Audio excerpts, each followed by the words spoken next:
Krishna Hare Hare Hare Rama Rama Rama Hare Hare Narayanam Namaskritya Naram Chaiva Narottamam Devim Saraswatim Vyasam Tato Jayamudirayet Nashtaprayeshu Abhadreshu Nityam Bhagavata Sevaya Bhagavati Uttama Shloke Bhaktir Bhavati Naishtiki. Reading from Srimad Bhagavatam, Canto 1, Creation, Chapter 5, entitled Narad Muni's Instructions on Srimad Bhagavatam for Vyasadeva. Text 5. Vyasa Uvacha Vyasa Uvacha Astyeva me sarvamidam tvayoktam तथापि नात्मा परितुष्यते मे तन्मूलमव्यक्तमगाधबोधम् पृच्छामहे त्वात्मभवात्मभूतम्. Translation and purport by His Divine Grace Vishwaguru Abhay Charanaravindra Bhakti Vedanta Swami Prabhupada. Translation. Sri Vyasadeva said, "All you have said about me is perfectly correct. Despite all this, I am not pacified. I therefore question you about the root cause of my dissatisfaction, for you are a man of unlimited knowledge due to your being the offspring of the one, Brahma, who is self-born without mundane father and mother." Purport by Srila Prabhupada. In the material world, everyone is engrossed with the idea of identifying the body or the mind with the self. As such, all knowledge disseminated in the material world is related either with the body or with the mind, and that is the root cause of all despondencies. This is not always detected, even though one may be the greatest erudite scholar in materialistic knowledge. It is good, therefore, to approach a personality like Narada to solve the root cause of all despondencies. Why Narada should be approached is explained below. Thus ends the Bhakti Vedanta purport. So, in the previous session, we have seen that Vyasadeva was despondent, unsatisfied, dissatisfied, even after compiling the Vedas, Upanishads, the Puranas, and the Mahabharata, and also the Vedanta Sutras. And while he was contemplating upon the reason for his dissatisfaction on the banks of river Saraswati in his ashrama, at that time, the great personality Narad Muni appears there. Narad Muni, being the spiritual master of Vyasadeva, was very nicely received by Vyasadeva, and Vyasadeva worshipped Narad Muni. In the Bhagavad Gita, one of the 20 items of knowledge that Lord Krishna lists in the 13th chapter is Acharyopasanam, Acharya Upasanam, worship of the spiritual master. So, a person who wants spiritual knowledge, who wants to advance in spiritual understanding, is recommended to approach a bona fide spiritual master. And when we approach the spiritual master, our mood should be submissive mood, not in a challenging mood. Tadviddi pranipatena pariprashnena sevaya upadekshanti te jnanam jnaninas tattvadarshinaha. This is a verse in the 4th chapter of the Bhagavad Gita, where Lord Krishna is telling us how should we approach the spiritual master. Pariprashnena sevaya. Pranipatena pariprashnena sevaya. There are 3 things that one must do while approaching a bona fide spiritual master to seek transcendental knowledge. First one is pranipata. means one should completely surrender to such a bona fide spiritual master. Second one is pariprashna. One should humbly, submissively make inquiries, relevant inquiries, and seek knowledge from him. And thirdly, sevaya. One must render devotional service to the spiritual master. So, in this way, one must approach the bona fide spiritual master. And since the bona fide spiritual master has himself seen the truth, upadekshyanti te jnanam jnaninas tattvadarshinaha. He is a tattvadarshi. He is a seer of the truth. And therefore, he can impart that knowledge unto us. So, this is the method which was also followed by Srila Vyasadeva. Even though Vyasadeva is an empowered incarnation of the Supreme Lord, he accepted Narad Muni as his spiritual master.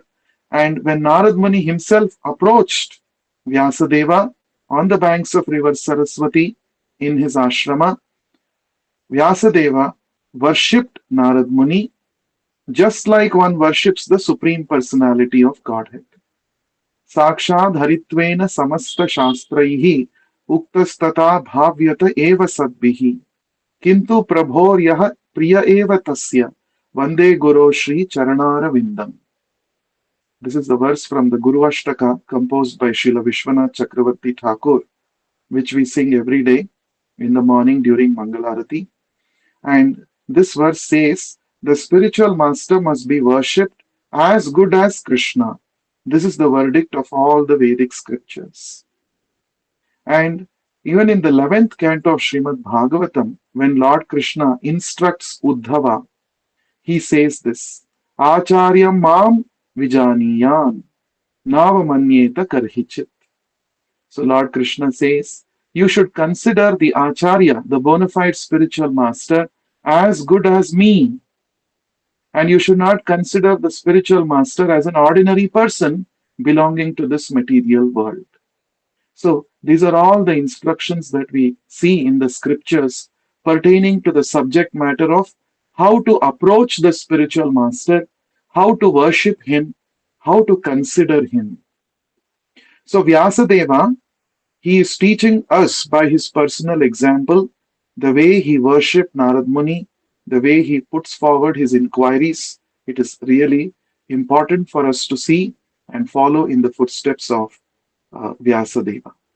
So, Narad Muni spoke the first 4 verses of this chapter. We saw that. And Narad Muni is asking Vyasadeva, do you think that by identifying yourself with your body and mind, you will be completely satisfied? You have nicely composed the Mahabharata, which is containing philosophical conclusions of the Vedas, but still you are dissatisfied. Why do you think you're dissatisfied?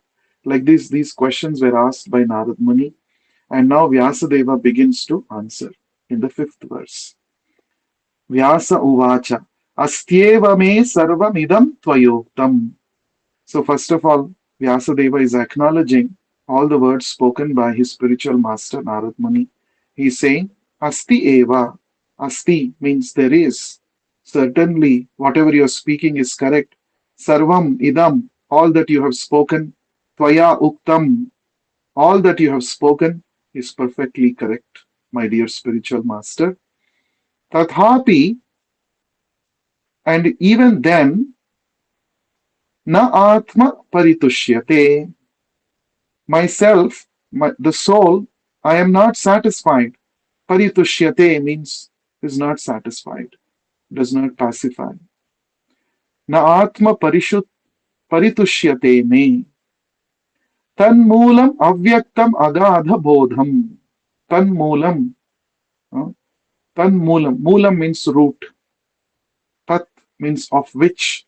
Avyaktam means that which is not visible, undetected.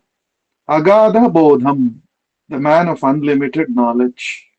So, my dear spiritual master, you are agadha bodham. What is the meaning of agadha? Agadha means huge, which is very big in size. Agadha. Bodham means knowledge. So, O Narad Muni, You are a person of unlimited knowledge. Now, I am not able to understand uh, what is the root cause of my despondency. Tanmoolam avyaktam. The root cause of my being dissatisfied, even after compiling all the Vedic scriptures, I am not able to understand. It is undetected. It is avyaktam. I'm not able to perceive what is the root cause. But you are agadha bodham. You are a person of unlimited knowledge. Therefore, pruchhamahe. Therefore, I am asking you. I am inquiring. Hmm? Pruchhamave, pruchhamahe tvatma bhavatma bhutam. Tva atma, atma bhava. You know, O Narad Muni, you are atma bhava. You are self-born. He is born of uh, Lord Brahma. Lord Brahma, Lord Brahma's Manasa Putra is Narad Muni. Narad Muni is born from the mind of Lord Brahma. Therefore, he is called Atma Bhava. He is born from the mind of Lord Brahma. And Lord Brahma himself is Atma Bhutam. He is born of the Supreme Personality of Godhead. And he is born without a mundane father and mother. This is a very important point that Srila Prabhupada mentions many times. Lord Brahma, he is Atma Yoni. He is also called as Atma Yoni elsewhere in the Bhagavatam. So when the Supreme Lord decided that there has to be creation happening within this universe, when he just desired in that way, from his navel a lotus came out, and in that lotus Brahma was born. Therefore, Brahma has no material origin. His origin is the Lord, who is all spiritual. Therefore, he is called Atma Yoni. And Srila Prabhupada also points out that in the creation of Lord Brahma, Lord Narayana did not take help of Mother Lakshmi. Therefore, it was not through a material process that Brahma was born. In the material world, for any living entity to take birth, a combination of the man and the woman is required. But in the case of Brahma's birth, he was just born by the wish of the Supreme Lord in a lotus which sprung from the navel of the Supreme Lord, Garbhodakashai Vishnu. So therefore, Brahma is referred to as Atma Yoni. He is self-born. Here, self refers to the Supreme Personality of Godhead. He was born from the Supreme Personality of Godhead. And this Narad Muni was also born through such a spiritual process from Lord Brahma's mind. He was not born from a material process. Therefore, his birth is also very interesting. His birth is transcendental. Just like the birth and activities of the Supreme Lord within this material world are all divyam, transcendental, in the same way, the birth and activities of the pure devotees of the Lord who come to this material world on the order of the Supreme Lord, they are also very transcendental. Janma karma cha me divyam evam yo veti tattvataha tyaktva deham punarjanma naiti mameti sorjuna. Krishna says this in the fourth chapter of the Bhagavad Gita. He says, if you understand the transcendental nature of my appearance within this material world and my activities in this material world, if you understand the transcendental nature of these things, then upon giving up your material body, you don't have to come back again to this material world, but you will come back to me, to the spiritual world. So one has to carefully understand the appearance and activities of the Supreme Lord and his pure devotees within this material world. So in this shloka, two important words are there used by Vyasadeva to describe the position, the transcendental position of Narad Muni, that is Agadha Bodham. Narad Muni has got unlimited knowledge. And secondly, he is Bhavatma Bhutam. He is born from the self-born Brahma, right? So a person can be great by two things, you know, generally in the material world. A person can be great by his birth, and a person can also be great by his activities.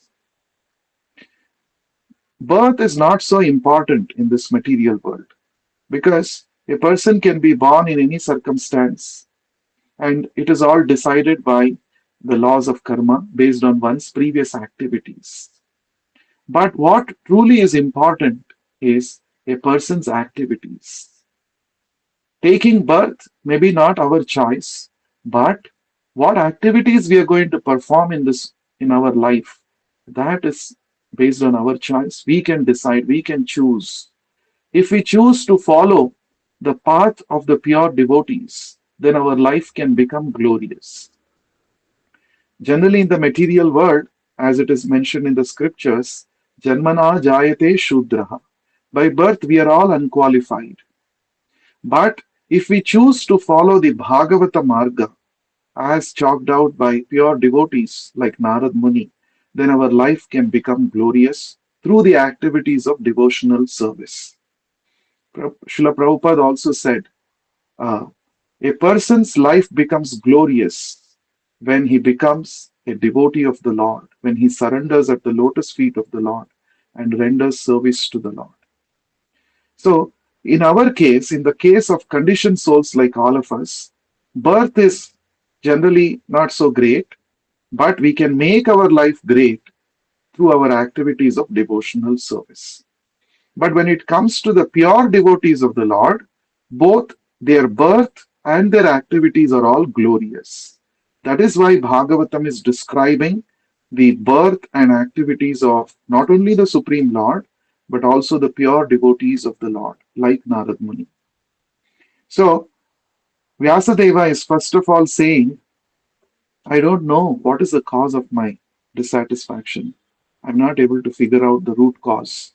But you are a person of unlimited knowledge, and you are born from Lord Brahma, who is born from the Supreme Lord Himself.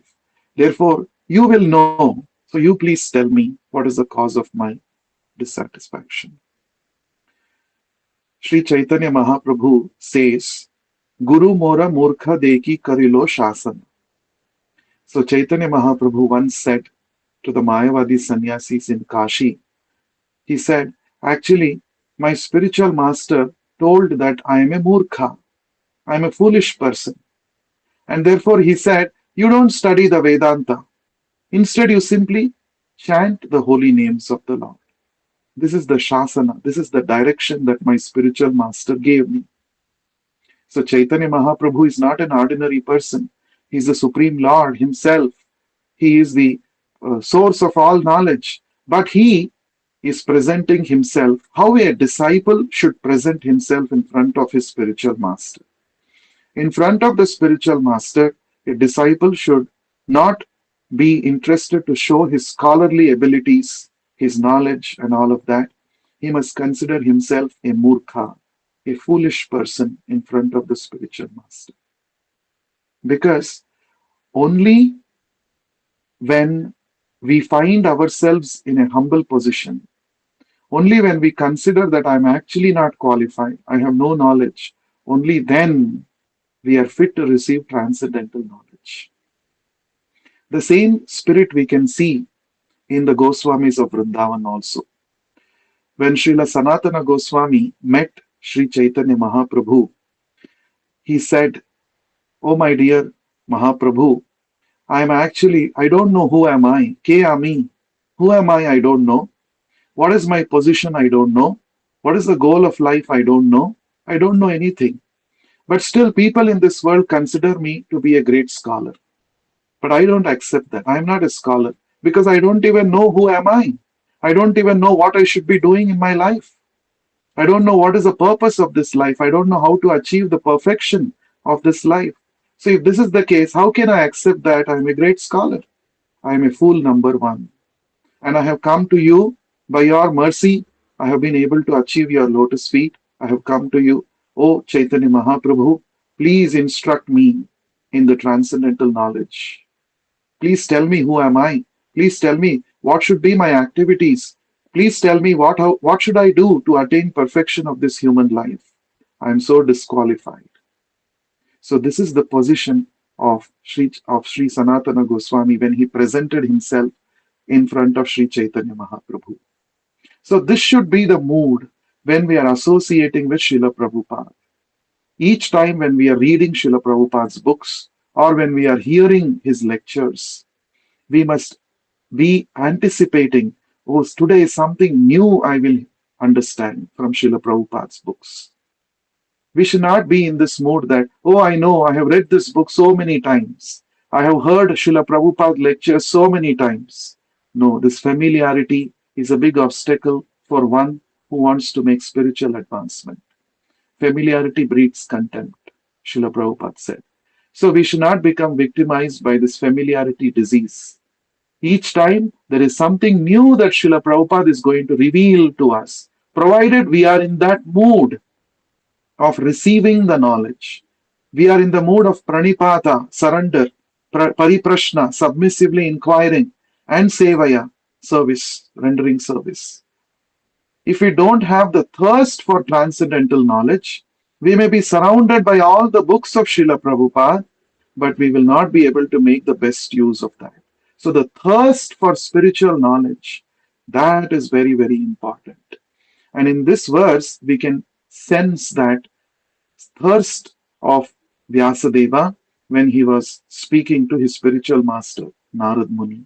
He said, I don't know what is the cause of my dissatisfaction. Even though in the previous chapter, in one of the last few verses, we have seen that actually Vyasadeva, by his contemplation, by his intelligence, he was able to figure out the cause of his despondency. He was able to figure out that because he has not properly described the transcendental activities of the Supreme Lord, that is why he was dissatisfied. He was able to figure out because he's not an ordinary person. But when he met his spiritual master, he's saying, actually, I don't know what is the cause of my despondency. You please tell me. So this also shows the right attitude that a disciple or a devotee must have towards the spiritual master. It's not that when we go to the spiritual master or the spiritual authorities who are representatives of the spiritual master, it's not that we should be too sure that I have already figured out solutions to my problems. And now I'm going to present to you, Prabhu, you just have to put a rubber stamp on that saying, yes, this is correct. That should not be the mood. We should not go say that I've already figured out things. What should I be doing in my life? You just tell me, yes, what you're saying is correct. No, that should not be the mood. The mood should be, yes, I have figured out by my limited understanding, by my contemplation, I have figured out some solutions, and I'm just submitting these solutions in front of you. You please analyze them. You please tell me if it is correct, and if it is not correct, you present an alternate solution. I have more confidence in you than my limited mental and intellectual abilities. This is the mode we have to, in which, by which we have to approach a spiritual authority. You know, so this is very important. So Vyasadeva is teaching us this point. So uh, Prabhupada is saying in the purport, even though one may be the greatest erudite scholar in materialistic knowledge, one may not be able to detect the root cause of one's despondency. What has gone wrong in my life? I may not be able to figure it out myself, even though I may be the greatest scholar. Therefore, one has to approach personalities like Narada to solve the root cause of all despondencies. It's a very important point. Prabhupada has explained this very nicely in one of the purports in the very beginning of the second chapter of Bhagavad Gita, when Arjuna surrenders to Krishna, saying, Shishyasteham shadhimam tvam prapannam. O Krishna, I am surrendering to you as a Shishya, as a disciple, and you please guide me. So Prabhupada explains there that, uh, you know, a person who is born in this material world will always be disturbed by some kind of uncertainty, by some kind of, you know, uh, difficulty. So such a person must always approach a bona fide spiritual master. Tadvijnanartham sagurum eva abhigachet. Abhigachet. Gachet means it is a compulsion. It is not optional. Anybody who is born in this material world as a human being who wants to solve the problems of his life, he must definitely approach a bona fide spiritual master. So the word abhigachet, gachet means it is a compulsion. It is not optional. And once you become a disciple of the spiritual master, you have to be ready to regulate your life according to the instructions given by the spiritual master.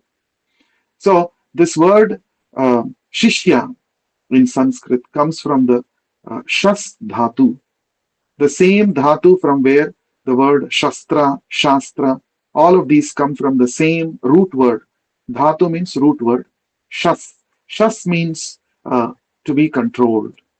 To voluntarily, to accept, becoming a disciple means to voluntarily be controlled by the instructions of the spiritual master. Generally, in the material world, we all want to be independent. We all think that I'm a self made person. I don't want to be under anybody, but that's a material disease. The first thing that one must do in the spiritual life is one must surrender himself to the instructions of a bona fide spiritual master. That is the meaning of Shishya. Shishya means my life is ruled by the instructions of my Guru. My life is not ruled by the speculations of my mind. I don't want to consider what the mind is saying. I have been cheated many times, life after life, by becoming a disciple of my mind. Now I want to become a disciple of a pure devotee spiritual master. I want to conduct my life according to the instructions that he gives. This is the meaning of spiritual life. So it's not a joke. Saying that Srila Prabhupada is my spiritual master is not a matter of fashion. When you say Srila Prabhupada is my spiritual master, it means I have voluntarily surrendered to the instructions of spiritual master Srila Prabhupada, and I shall conduct my life according to the instructions given by Srila Prabhupada. That is the meaning of becoming Shishya or disciple. So it's a very important, a very, very serious commitment. And when we are committed like that, in return, Srila Prabhupada also will commit to us, saying that I will take you back to Godhead. So it's a mutual commitment between the spiritual master and the disciple. And this is not just a commitment restricted to one lifetime. Chakshudan diloje janme janme prabhu se. He is my master life after life. Till the last disciple goes back to Godhead, the spiritual master also remains in the material world. This is the principle. The spiritual master agrees that I will take you back to Godhead. So when we surrender to the spiritual master, then he takes responsibility of our life. He takes responsibility of our karma. And after surrendering, it's very important that we don't repeat our sinful activities. And we continue to lead a life based on the instructions given by Srila Prabhupada. Then it is guaranteed that Srila Prabhupada will take us back to Godhead. So that is the principle. So let's go to the next shloka. Text 6. Savai bhavan veda samasta guhyam upasito yat purusha puranaha paravaresho manasaiva vishvam srujatyavatyatti gunaira sangaihi asangaha. Translation and purport by Srila Prabhupada. Vyasadeva continued, My Lord, everything that is mysterious is known to you because you worship the creator and destroyer of the material world and the maintainer of the spiritual world, the original personality of Godhead, who is transcendental to the three modes of material nature. Purport. A person who is cent% engaged in the service of the Lord is the emblem of all knowledge. Such a devotee of the Lord is in full perfection of devotional service, is also perfect by the qualification of the personality of Godhead. As such, the eightfold perfections of mystic power, Ashtasiddhi, constitute very little of his godly opulence. A devotee like Narada can act wonderfully by his spiritual perfection, which every individual is trying to attain. Srila Narada He is a sent person, perfect living being, although not equal to the personality of Godhead. Thus ends the Bhakti Vedanta purport. So Vyasadeva is continuing to put forward his queries in front of Narad Muni, but before that he is glorifying Narad Muni. It is the duty of a disciple to glorify the spiritual master, because the spiritual master, uh, once he takes responsibility of the disciple, as I mentioned, he ensures that the disciple attains perfection. He ensures that the disciple comes out of the cycle of birth and death, and he ensures that the disciple is properly placed in the spiritual world in his constitutional position in service to the Lord. So, the spiritual master, whatever he does to the disciple, it is actually something which a disciple cannot pay back for. We cannot pay back for all the things that Srila Prabhupada has done to us and is doing to us and will continue to do for us. Because Prabhupada is so merciful, even we are not qualified, but he has accepted us. He has given us this matchless gift of Krishna consciousness. He has given us the Harinam. He has given us Hare Krishna Mahamantra. And by his mercy, we are able to practice devotional service in the association of devotees. So all these are simply matchless gifts that Prabhupada has bestowed upon us in this Kali Yuga. It is very, very impossible to think that we can have devotee association, we can hear Bhagavatam every day, we can chant the holy name. All this is simply a miracle that is possible by the causeless mercy of Srila Prabhupada. So what we must do, we must always glorify Srila Prabhupada. Every kirtan at the end, in the beginning, we begin the kirtan with Nama Om Vishnu Padaya. Even though we say it is Harinam Sankirtan, Harinam Sankirtan is incomplete without Prabhupada Kirtan. Kirtana means glorifying. We have to glorify the spiritual master in the beginning, seeking his permission to glorify Krishna. And towards the end also, we end by saying Jaya Srila Prabhupada, glorifying the spiritual master. So, without properly glorifying the spiritual master, one cannot get the qualification to properly glorify Krishna. That is the principle. That is why in the beginning and in the end of every kirtana, every arati, every sankirtan, we always glorify Srila Prabhupada. So here, Vyasadeva is doing the same. He is glorifying his spiritual master, Narad Muni. How is he glorifying? Savai Bhavan Veda Samasta Guhyam. Oh, my dear spiritual master, Narad Muni, Bhavan, yourself, Veda, you know, Samasta Guhyam. You know all the inclusive, confidential conclusions of the Vedic scriptures. You know this very well. You are well versed in the conclusions of all the Vedic scriptures. Upasito yat purusha puranaha. And what are you doing always? You are upasitaha. You are worshipping. You are a devotee of Purushaha Puranaha. You are the great devotee of the Supreme Personality of Godhead, who is the oldest of all personalities, who is the root cause of everything that is existing. So these are the qualifications of a spiritual master. A spiritual master must be well versed in the conclusions, confidential conclusions of all the Vedic scriptures, Veda Samasta Guhyam, and he must be a sent person devotee of the Supreme Personality of Godhead. Upasito yat Purusha Puranaha. The spiritual master should be always engaged in devotional service to the Supreme Lord. And then, Paravaresho Manasaiva Vishwam. Para Avareshaha. Para Avaraha Ishvaraha. Para means the spiritual world. Avaraha means the material world. Ishvaraha, Ishaha means the controller. Paravareshaha means the controller of both the material and spiritual worlds. That is the position of Krishna, who is Purushaha Puranaha. So Krishna is also glorified here. The beauty is when you glorify the spiritual master, it also includes the glorification of Krishna. Because Whenever we glorify a devotee, we always glorify the devotee in his position as related to the Supreme Lord. That is perfect glorification. Even when we glorify the Devatas, we should glorify them with respect to Krishna. That we see in the Brahma Samhita. Lord Brahma himself is teaching us how to glorify the Devatas. So Devatas are all engaged in devotional service to Krishna, and they are all servants of Krishna, and we must glorify the Devatas as a servant of Krishna. Then that is the proper befitting glorification of the Devatas.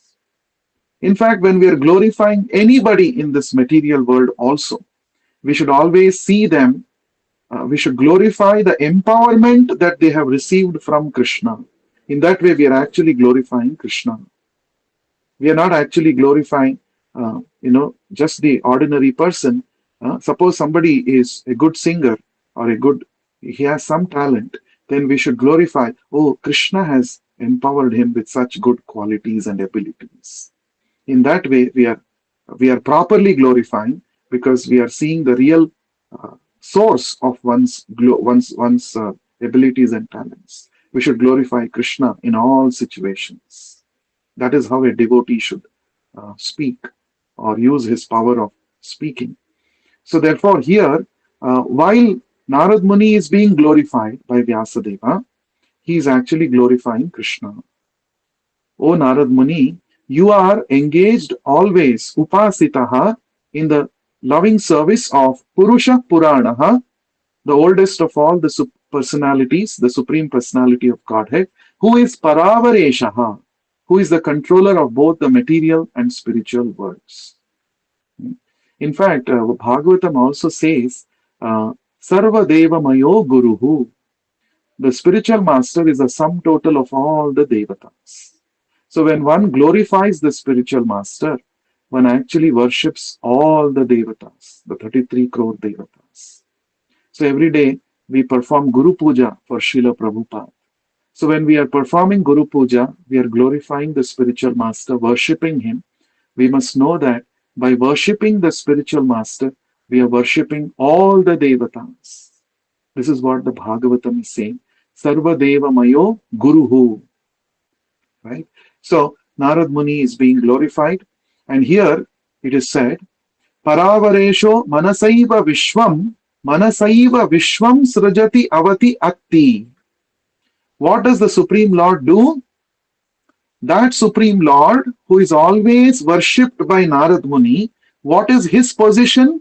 It is said here, he is Paravareshaha, he is the controller of both the material and spiritual worlds, and Manasaiva, through his mind only, what does the Supreme Lord do?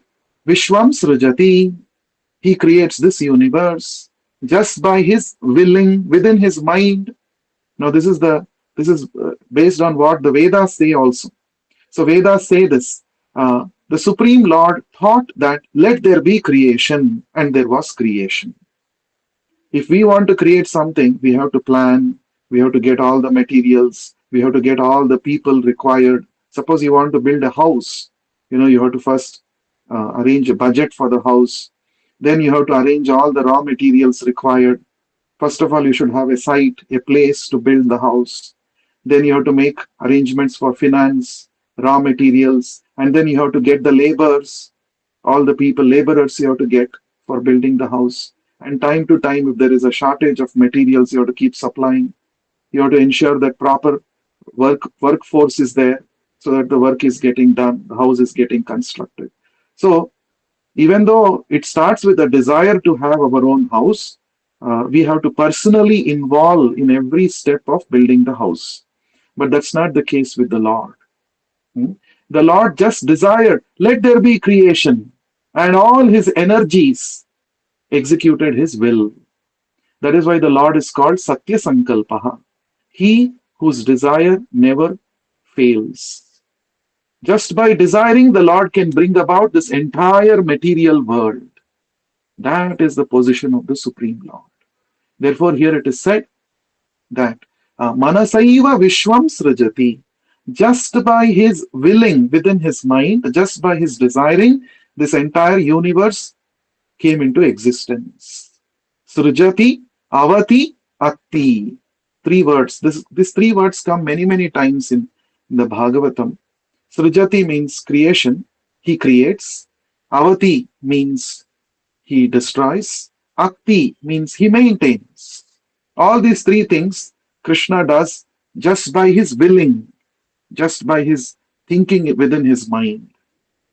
Gunaihi asangaha. And while he is doing all of these things, this material world, the creation, maintenance, and destruction, it involves the three modes of material nature. But the Lord is Gunaihi asangaha. He is unattached to all the three modes of material nature. That means he is not actually involved directly in the creation, maintenance, and destruction of this material world. His qualitative incarnations, Brahma, Vishnu, and Shiva, do that for him. And among the three Trimurtis, Vishnu is transcendental because even though he is maintaining this material world through the Sattva Guna, but he is untouched by Sattva Guna or any of the modes of material nature. Therefore, he is Gunaihi Asangaha. So, while glorifying his spiritual master Narad Muni, there is glorification of the Supreme Lord also, which Vyasadeva is doing. So let us read the translation once again. Narad Muni is saying, Vyasadeva is saying, Oh, my Lord, everything that is mysterious is known to you because you worship the creator and destroyer of the material world and the maintainer of the spiritual world, the original personality of Godhead, who is transcendental to the three modes of material nature. So the Lord is involved in creating, maintenance, and destruction of this material world, but he is aloof from the influence of the three gunas.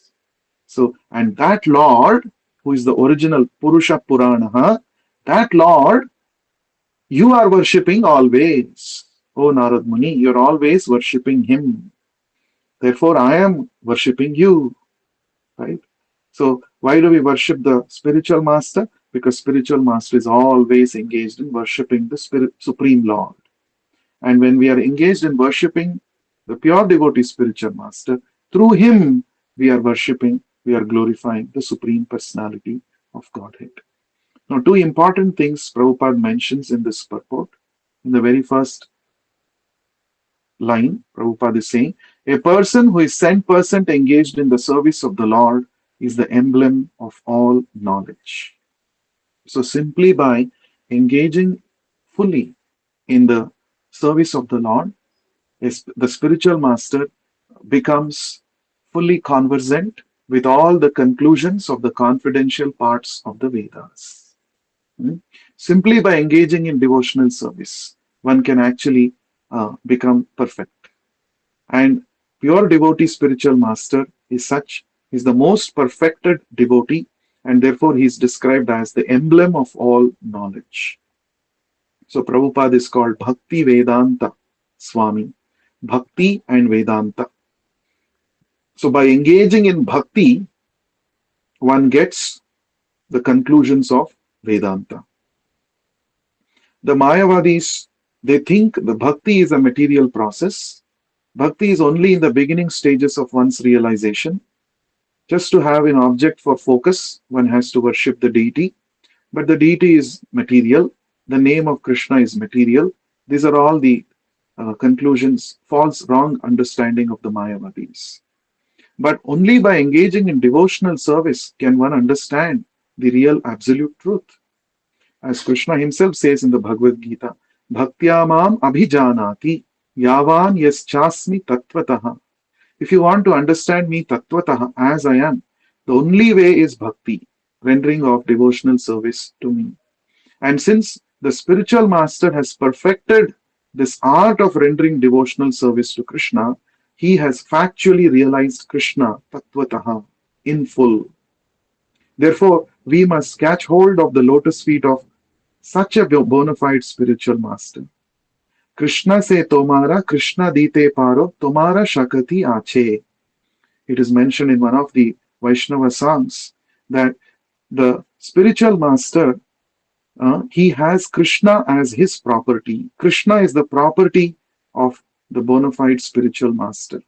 And it is within his capacity to deliver Krishna to us. Therefore, we must actually catch, hold on to the lotus feet of Srila Prabhupada. Srila Prabhupada is a bona fide representative of Narada Muni. Narada means what? Nara means Narayana, Da means Daine. One who can give us Narayana, one who can show us the lotus feet of Narayana, one who can put us, engage us in the eternal service of Narayana. He is called Narada. And the spiritual master is a sent person representative of Narada Muni, right? So, therefore, we must actually be engaged in serving Srila Prabhupada. The first step towards Krishna consciousness, if you want to become strong, fixed up in Krishna consciousness, we must actually become Prabhupada conscious. The first step towards Krishna consciousness is Prabhupada consciousness, right? We must actually be conscious. Oh, Prabhupada is present in his instructions. So mercifully, he has written these Bhakti Vedanta purports. He is sharing with us the conclusions of the confidential parts of the Vedic scriptures, even though we are unqualified. So we must be conscious. While reading Prabhupada books, each word, we must be conscious. Our heart should be filled with gratitude to Srila Prabhupada. Now, one more important thing Prabhupada is mentioning here. Such a devotee of the Lord is in full perfection of devotional service, is also perfect by the qualification of the personality of Godhead. As such, the eightfold perfections of mystic power, Ashtasiddhi, constitute very little of his godly opulence. A devotee like Narada can act wonderfully by his spiritual perfection, which every individual is trying to attain. So, when a pure devotee engages perfectly in the service of the Lord, the pure devotee also receives the opulence of the Lord. Hmm? The Lord shares his own opulence with his pure devotees who are completely surrendered to him. But, so Prabhupada is mentioning here, pure devotee has all the Ashtasiddhis also with him, but he does not display those siddhis. He does not display. Pure devotee has all those siddhis, but he does not display. But Narad Muni, since he was given the specific task of going everywhere and spreading the message of Krishna consciousness, he utilized this mystic power of traveling at will, and he displayed it. But all the spiritual masters who come in the bona fide sampradaya, they have this special abilities, siddhis, but they don't display it generally. If it is not required for service of the Lord, they don't display. They don't proudly show off their great abilities and powers. Okay, text 7. Tvam paryatannarka iva trilokim antascharo vayurivatma sakshi paravare brahmani dharmato vrataihi snatasya me nyunamalam vichakshva. Translation and purport by Vishwaguru Srila Prabhupada. Vyasadeva continued, like the sun, your goodness can travel everywhere in the three worlds, and like the air, you can penetrate the internal region of everyone. As such, you are as good as the all-pervasive super soul. Please, therefore, find out the deficiency in me, despite my being absorbed in transcendence under disciplinary regulations and vows. Purport. Transcendental realization, pious activities, worshipping the deities, charity, mercifulness, non-violence, and studying the scriptures under strict disciplinary regulations are always helpful. Thus ends the Bhakti Vedanta purport. So, Vyasadeva is telling here, Tvam Paryatan means you are traveling everywhere. Tvam, your goodness, Paryatan, traveling everywhere. Arka iva, Arka means sun. Arka in Sanskrit means sun. So you remember the Konark temple in Odisha, Konark, Kona Arka. Arka means sun, Kona means angle. So the temple in Konark was built at a perfect angle such that one can see the sun at all different times of the day. So Konarka, Arka. And we also see the wheels of that Konark temple can be used as a sundial based on the time of the day, based on how much light falls on the wheel. There are calculations by which one can tell what is the exact time of the day. So, this is an example for architectural wonder of our ancient Vedic culture. So, the word Arka, Arka means sun. Arka iva tvam paryatan trilokim. In the three worlds. Oh, my dear spiritual master Narad Muni, you, like the sun, you are traveling everywhere in all the three worlds. We know this, no? Narad Muni is a Paramahamsa Parivrajaka Acharya. He is a Parivrajaka Acharya, means he travels everywhere unstopped and he simply preaches the message of Krishna consciousness, chanting the holy names, singing, playing on his veena. Tvam paryatan arka iva trilokim. Antascharo vayurivatma sakshi. And not only that, so here Narad Muni is compared to sun in the first line of the shloka, who travels everywhere. And in the second line, he is compared to Vayu, to the wind. What is the speciality of the wind? Antascharaha, can penetrate into everyone's heart. Vayu iva, just like the all-pervading air. So air can go within our body also. Within our heart also air is present. Oxygen is present, isn't it? Air can go anywhere inside our body. So like that, antascharo vayuriva atma sakshi. Iva atma sakshi. Just like the Paramatma who is seated within our heart, he has entered our heart. He knows what is happening within our mind, our chitta. In the same way, you can also enter everyone's heart. A very similar thing we had seen in the beginning of the Bhagavatam, when Suta Goswami was offering his obeisances to Shukadev Goswami. Even there, Suta Goswami says, O Shukadev Goswami, you can actually, Munimanatosmi, the word used by Suta Goswami there to glorify Shukadev Goswami is, you can enter the hearts of every living entity. Manata asmi, manataha, within the manatosmi. Within my heart also you can enter and you can empower me with all Vedic conclusions. So this is a specific position of the spiritual master. Spiritual master can enter within the heart of all his disciples and he can give the instructions from within. Divya Gyan Hriday Prakashito. We sing this every day in the Guru Puja. Within the heart, the spiritual master can reveal to us the transcendental knowledge. So that is what he is saying here. Vyasadeva is glorifying. Antascharo vayurivatma sakshi. Like the air, you can enter within the body of every living entity, and like the super soul, you can actually witness, you can understand the mind of every jiva. Paravare brahmani dharmato vrataihi. Paravaraha. In the matter of cause and effect. In the previous shloka, the same words were there. Para, avara. There Prabhupada translated as spiritual world and material world. Here the same word is coming in this shloka, paravara. Here Prabhupada is translating it as cause and effect. Para is the cause, avara is the effect. Para is the spiritual reality, avara is the material reality, which is the effect. Paravare brahmani dharmataha vrutaihi. See, now Vyasadeva is telling about himself. Brahmani dharmataha vrataihi. I am engaged in disciplinary regulations in various vows as given in the scriptures. Snatasya, I have been absorbed in all of these.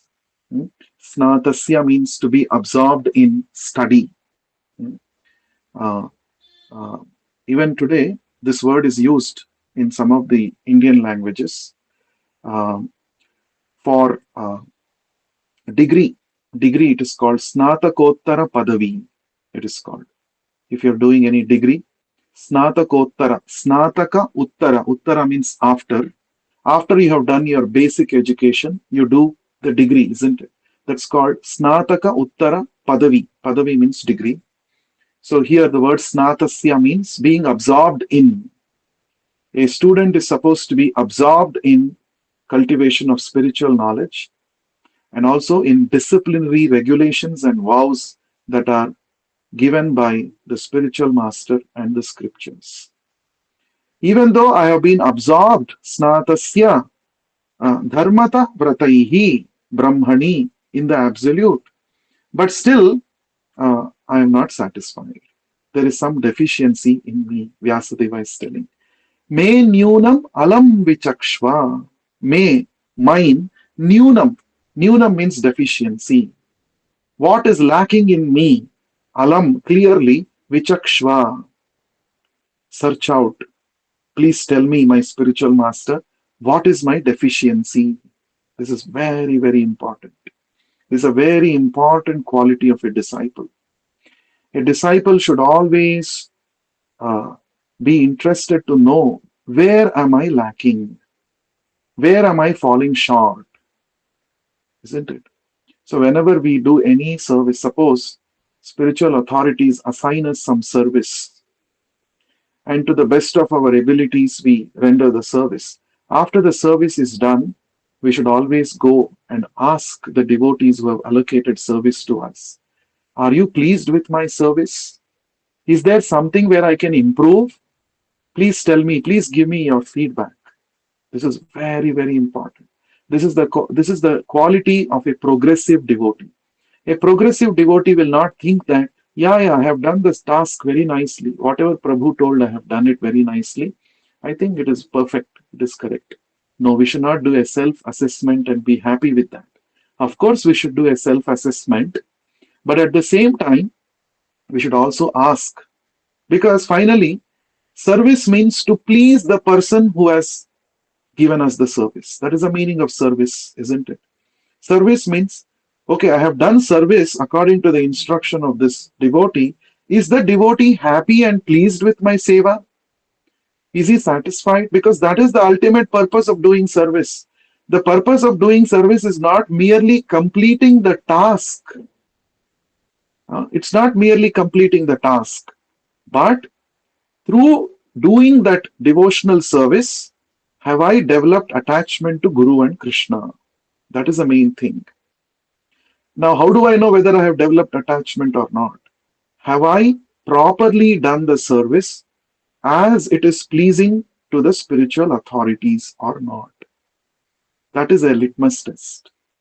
If I have pleased my spiritual authorities, then Prabhupada is pleased. If Prabhupada is pleased, then Krishna is pleased. This is the understanding. This is the proper understanding of rendering service. So therefore, here, Vyasadeva himself, he's not an ordinary person. Vyasadeva is teaching us through his words that he is speaking to his spiritual master. Me nyunam alam vichakshva.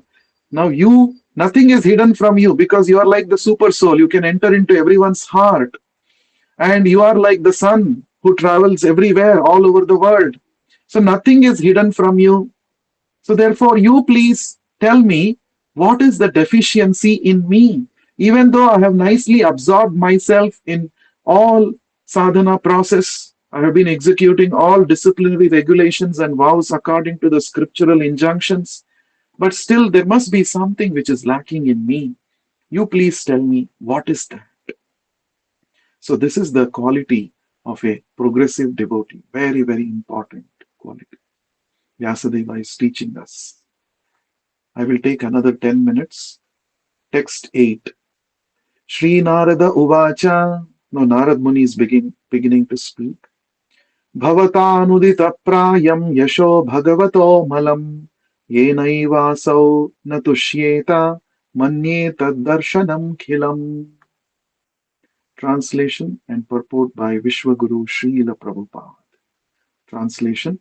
Sri Narad Muni said, "You have not actually broadcast the sublime and spotless glories of the personality of Godhead. That philosophy which does not satisfy the transcendental senses of the Lord is considered worthless." Purport by Srila Prabhupada. The eternal relation of an individual soul with the Supreme Soul Personality of Godhead is constitutionally one of being the eternal servitor of the eternal Master.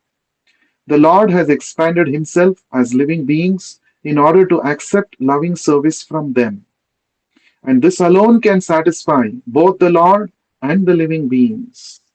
Such a scholar as Vyasadeva has completed many expansions of the Vedic literatures, ending with the Vedanta philosophy, but none of them have been written directly glorifying the personality of Godhead.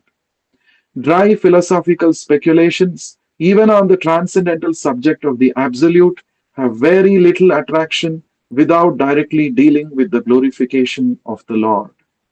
The personality of Godhead is the last word in transcendental realization. The Absolute realized as impersonal Brahman or localized Supersoul Paramatma is less productive of transcendental bliss than the supreme personal realization of his glories. The compiler of the Vedanta Darshana is Vyasadeva himself. Yet he is troubled, although he is the author. So, what sort of transcendental bliss can be derived by the readers and listeners of Vedanta, which is not explained directly by Vyasadeva, the author? Herein arises the necessity of explaining Vedanta Sutra in the form of Srimad Bhagavatam by the self same author. Thus ends the Bhakti Vedanta purport. Very beautiful purport Prabhupada has written. First, let us see the shloka. Narad Muni is telling, Bhavata udita prayam. Bhavata, by you. We have discussed this yesterday also. With great respect, Narad Muni is addressing Vyasadeva, even though he is his disciple, by the word Bhavata, Bhavataha. You, your good self. Anudita prayam. Anudita prayam. This word prayam, prayashaha, it comes many times in the Bhagavatam. Nashta prayeshu abhadreshu vise. Prayashaha means almost. Anudita praya. Anudita means praising. So, anudita. Udita means praising. Anudita means not praising. Anudita prayam. Almost not praised. In one line, first line only, Narad Muni is giving a conclusion.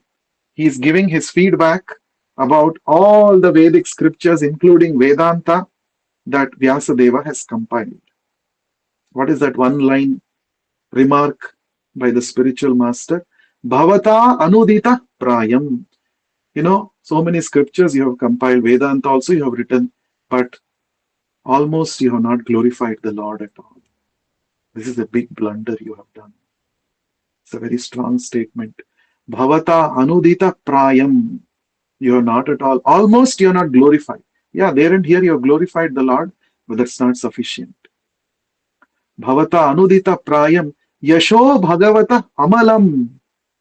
You have not glorified the yashaha, the glories of Bhagavataha, of the Supreme Personality of Godhead, which is amalam, which is spotless, which is free of all material contamination. That you have not described properly. Even in Vedanta, you have not described. You see? Yenaivasav na tushyeta. Because of this, certainly, yena, by which, eva, certainly, asau, he, the Supreme Personality of Godhead, na tushyeta, he is not pleased. Yes, you have compiled all the scriptures, Vedanta, everything, but properly, fully, you have not described the spotless glories of the Supreme Personality of Godhead, which alone can satisfy the Supreme Lord. And when he is satisfied, then you will be satisfied. The whole purpose of you writing the Vedic scriptures is to satisfy the Supreme Lord. But since you have not properly described the glories of the Supreme Lord, the Lord is not satisfied, and that is why you are also not satisfied. Manye, and then he's saying, असौ न तुष्यते manye, tushyata manye, tad darshanam khilam. That philosophy which is not properly describing the glories of the Supreme Personality of Godhead, that darshanam, that philosophy is khilam. It is inferior. It is worthless. It is useless. Hmm? It is like somebody coming and telling us, suppose something we have done throughout our life, let's say it is our lifetime achievement.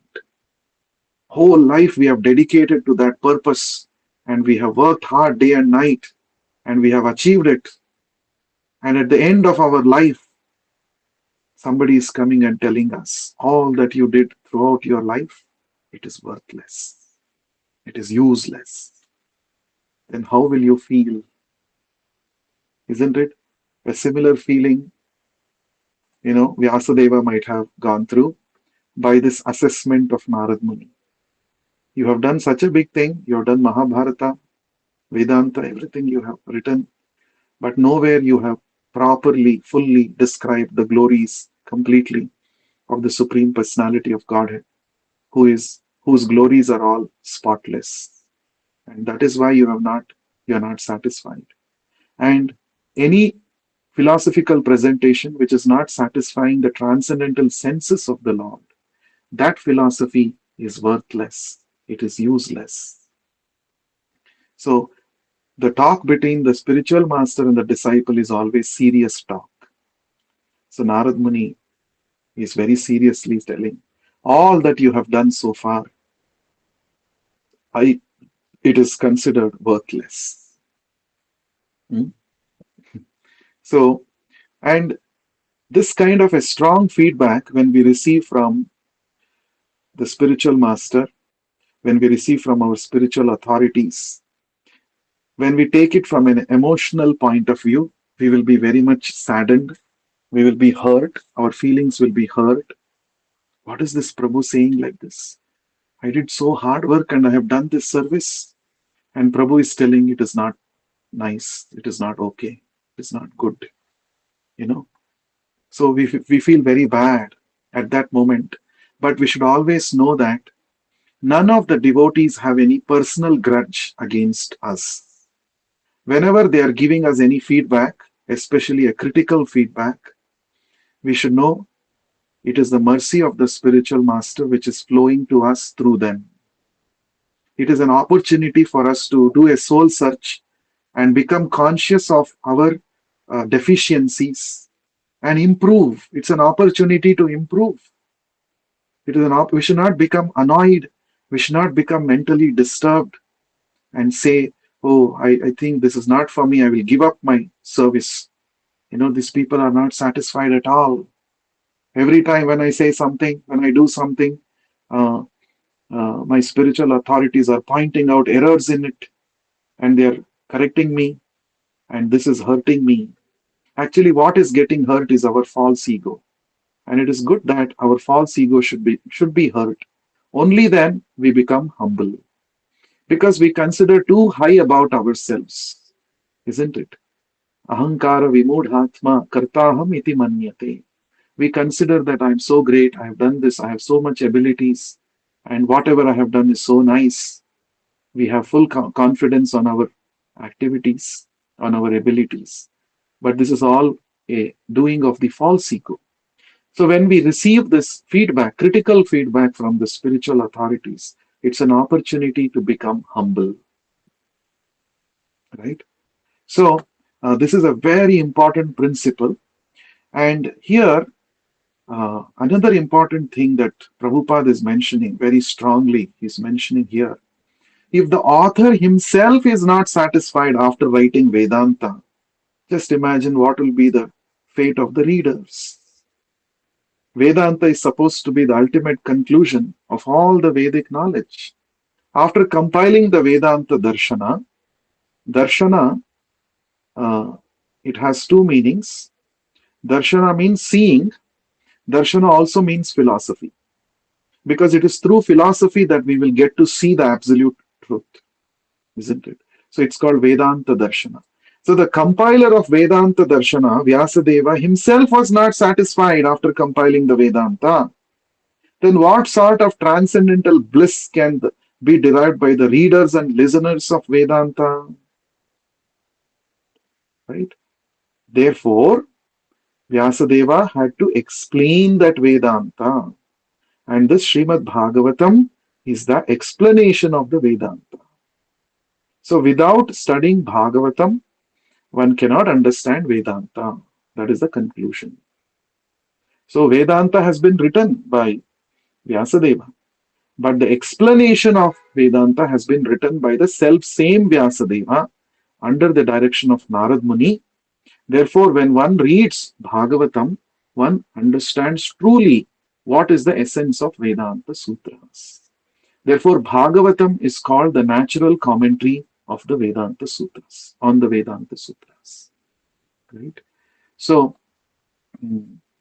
dry philosophical speculations, even on the transcendental subject of the Absolute, have very little attraction without directly dealing with the glorification of the Lord. Simply philosophy, but no glorification of Krishna. That is called dry speculation. Shushka. It is called Shushka Pandita.